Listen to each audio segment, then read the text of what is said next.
2014-2018. Las 5 caras de la Colombia piramidal. El periodo de la verdad y del cambio. Doña Corruptela y Doña Impunidad a las puertas del posacuerdo, dando la bienvenida a la paz. Ahí tienen su año nuevo, todos por un mismo país.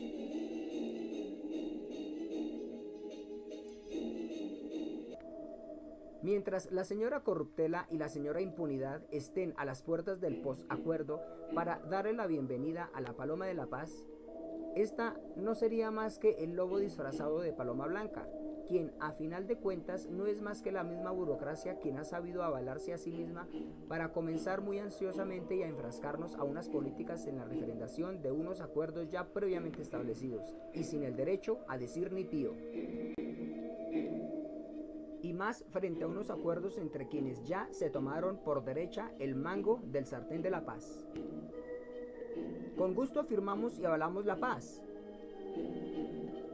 pero siempre y cuando nosotros, la población de la desigualdad social y más las víctimas del conflicto armado, que junto con el apoyo de las demás voluntades del resto de los colombianos en el extranjero, seamos hoy quienes aprovechemos este momento histórico para demarcar la historia con nuestra firma y huella de la paz, para determinar el tipo de país que queremos tener. El pez muere por su boca. Palabras textuales por el mismo presidente Juan Manuel Santos en su toma de posesión del 7 de agosto del 2014. Ustedes los colombianos son los que deciden el tipo de país que quieren tener, porque la paz no la define Juan Manuel Santos, la paz la definen ustedes los colombianos. Yo los necesito a todos y a todos en el proceso de la paz, e independientemente de que sean críticos en el proceso de la paz, yo lo necesito. Por tanto, que ya estamos aquí. ¿Que el pueblo va a firmar un cheque en blanco? Pues he ahí la ignorancia pintada, al permitir que la señora Impunidad y la señora Corruptela nos vengan a meter gato por liebre. Y no lo decimos nosotros, lo dice el mismo director José Miguel Vivanco, director de la División de las Américas de Human Rights Watch. José Miguel Vivanco, director de la División de las Américas de Human Rights Watch, dijo: el acuerdo entre el gobierno y las FARC privilegian la impunidad. El acuerdo sobre las víctimas entre el gobierno colombiano y las FARC no garantizan que los responsables serán castigados. Diciembre 23 del 2015. El acuerdo estipula únicamente que la FARC y el gobierno establecerán mecanismos y criterios de selección de mutuo acuerdo y antes de la firma del acuerdo final. Si bien el acuerdo excluye expresamente la participación directa de las partes en el proceso de selección, no impide que puedan generar mecanismos y criterios que podrían otorgarles una influencia indebida a las partes, tanto al gobierno como a la FARC, en la selección de jueces. Esto para nosotros es una preocupación muy importante. El acuerdo le confiere nada menos que el poder a este tribunal especial, no solo para priorizar, sino también para seleccionar casos. Se supone que el tribunal tiene la misión de investigar y sancionar los crímenes más graves que se hayan cometido durante el conflicto armado.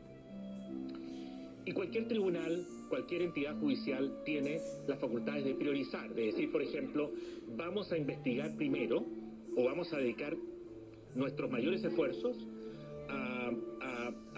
a investigar y a sancionar y a determinar los responsables, por ejemplo, de masacres. Y luego veremos casos de torturas. Y otra sala especializada que se conformará más adelante verá casos de violaciones sexuales o de secuestros. Un tribunal, como cualquier entidad judicial, puede priorizar. Lo que no puede hacer un tribunal de esta naturaleza es seleccionar. Y allí hay conceptos donde literalmente se les confiere al tribunal la potestad de seleccionar. ¿Qué significa seleccionar? Que podrá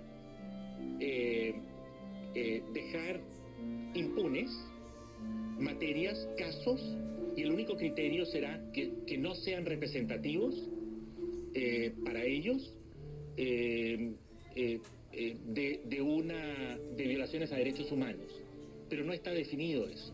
Y en la práctica también se les confiere el poder para renunciar anticipadamente a la investigación penal, lo que en los hechos podría equivaler a una verdadera amnistía, porque ese tribunal podría a priori establecer que algunas materias, algunos casos, algún tipo de violaciones, por graves que sean, no van a ser seleccionados.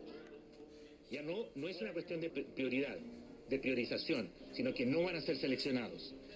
Y podrían entonces quedar impunes graves violaciones al derecho internacional y al derecho internacional humanitario.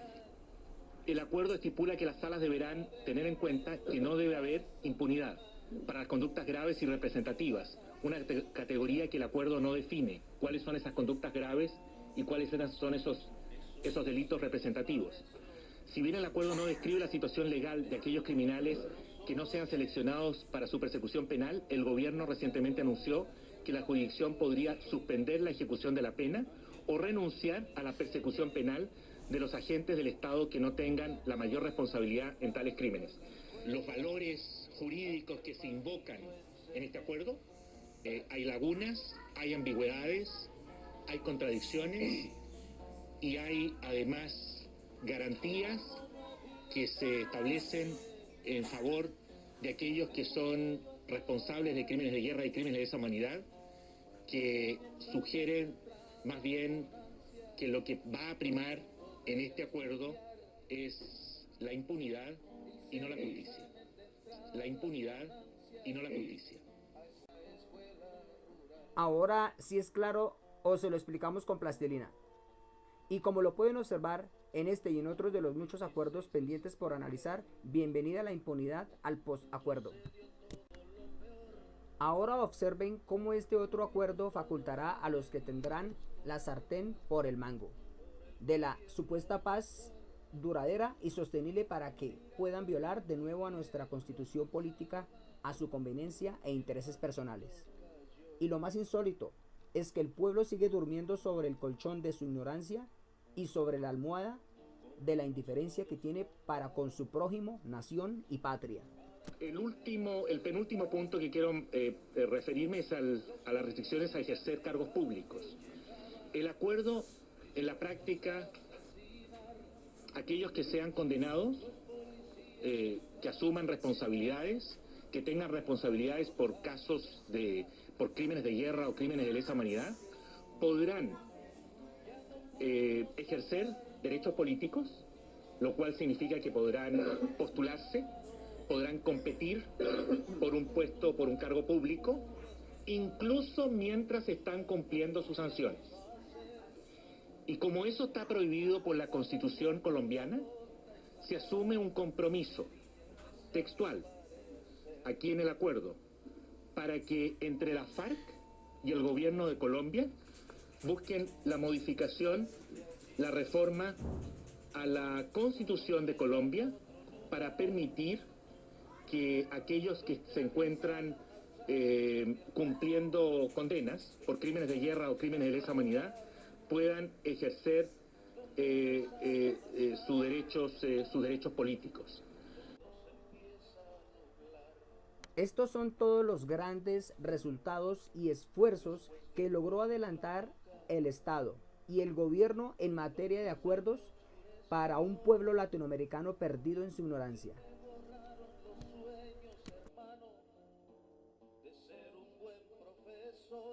¿Usted cree entonces, en resumidas cuentas, que esto es una gran farsa? Yo creo que este acuerdo contiene graves vacíos y debe ser objeto de una reforma. Esto no cumple mínimamente con los estándares básicos en materia de derechos humanos. Bueno, lo que nos faltaba, pues he ahí el tipo de paz que nos han querido pintar, y con todos los colores y de pasadita con la frase hipnotizadora de siempre, en la que mentes de 3 neuronas caen ante todos por un nuevo país. creo que expone a Colombia a, a investigaciones internacionales perfectamente justificadas. Hay aquí un sacrificio frente a la justicia que es inadmisible en función de las obligaciones jurídicas actuales que ha asumido el Estado colombiano. Ya era suficientemente preocupante que el gobierno aceptara que criminales de guerra y responsables de atrocidades masivas pudieran evitar la prisión. Eso fue de lo que nos enteramos en septiembre. Convierten a este acuerdo en un acuerdo poco creíble desde el punto de vista de la justicia, porque primero, los responsables de graves violaciones a derechos humanos, si confiesan sus crímenes, no irán a prisión. Segundo, estarán sujetos a restricciones de movimiento en algún lugar del país, pero si no cumplen con un régimen de sanciones en ese sitio, el acuerdo no contempla ninguna consecuencia jurídica, de tal modo que no hay un incentivo para los criminales para acatar y cumplir con esas sanciones. Luego podrán ellos mismos diseñar un proyecto para cumplir sus propias penas. Esto es bastante original, que un delincuente confeso de crímenes de guerra y de crímenes de lesa humanidad, la autoridad le permita definir cómo va a cumplir una pena que no es de prisión, que es de restricción a la libertad ambulatoria, y que de llegar a concluirlo antes de tiempo, da la impresión, por el lenguaje que existe en el acuerdo, podría recuperar su libertad. Y mientras esté cumpliendo esa condena, también puede ejercer derechos políticos, podría postularse para un cargo público y hacer campaña política, a pesar de estar sujeto a una condena por parte de un tribunal que por lo demás no está claro cómo va a ser elegido, donde aparentemente en términos indirectos, tanto la FARC como el gobierno tendrán una participación en lo que es la estructura y la selección de esos jueces. Acá no hay ninguna norma, ningún postulado donde se diga el secretario general de Naciones Unidas va a elegir a los jueces. Acá se dice que las partes fijarán el mecanismo y los criterios para la selección de esos jueces, pero sin mayores detalles. También podrá esa persona que supuestamente está sujeta a una restricción de movimiento en una región, en un lugar del país, podrá salir de ese sitio con las debidas autorizaciones. Habrá un mecanismo de vigilancia, de supervisión, pero si no cumple con lo que se supone que debe hacer mientras está allí, no se adjudican, no se identifican, no se anuncian sanciones de ninguna naturaleza, solo aparentemente habría sanciones si faltó a la verdad en la confesión original. Es decir, pareciera ser que aquí hay un engranaje que, como dije, está plagado de compromisos altruistas y muy valiosos, como el deber de rendición de cuentas, de justicia, pero cuando uno examina en detalle elementos claves de esta estructura, lo que aquí se esconde es un trato preferencial de impunidad para aquellos responsables de crímenes de guerra de lesa humanidad, que también, por cierto, incluye a agentes del Estado, específicamente aquellos que hayan sido responsables, por ejemplo, en la fuerza pública, de casos tan graves como los falsos positivos, que han afectado a más de 3.000 civiles asesinados a sangre fría en todo el territorio colombiano, donde hay más de 800 soldados fundamentalmente cumpliendo condenas, pero no hay generales que fueron los comandantes de esas brigadas en su momento, que hayan sido condenados por esos hechos. Pero este acuerdo, el que acaban de anunciar, va incluso más lejos y garantiza que no enfrentarán un castigo ni siquiera remotamente serio, creíble, los responsables de hechos atroces por sus graves crímenes. Pero es que en Colombia el castigo es para los que el mismo gobierno ha embrutecido, gracias al tipo de educación que este ofrece al pueblo. Además, a las víctimas se les estuvo engañando todo el tiempo con eso del perdonar y olvidar. De por Dios, ¿cómo una víctima va a olvidar una secuela de tal magnitud en donde le quitaban la cabeza a uno de sus seres queridos y que luego jugaban fútbol con ella frente a su presencia y ante la presencia de un Dios? ¿Qué representa para la región, para la jurisprudencia hemisférica, para la jurisprudencia del continente? ¿Qué representa si este acuerdo sigue adelante así? Este acuerdo, tal cual está, constituye un retroceso. Un retroceso. Es un precedente que a nivel universal nos retrotrae a otras épocas, cuando no había estándares internacionales o obligaciones jurídicas que se han ido desarrollando para incrementar la protección de los derechos humanos. En conclusión, todos por un mismo país, pero avanzando de para atrás, edificando unas bases para un post-acuerdo de cal y arena.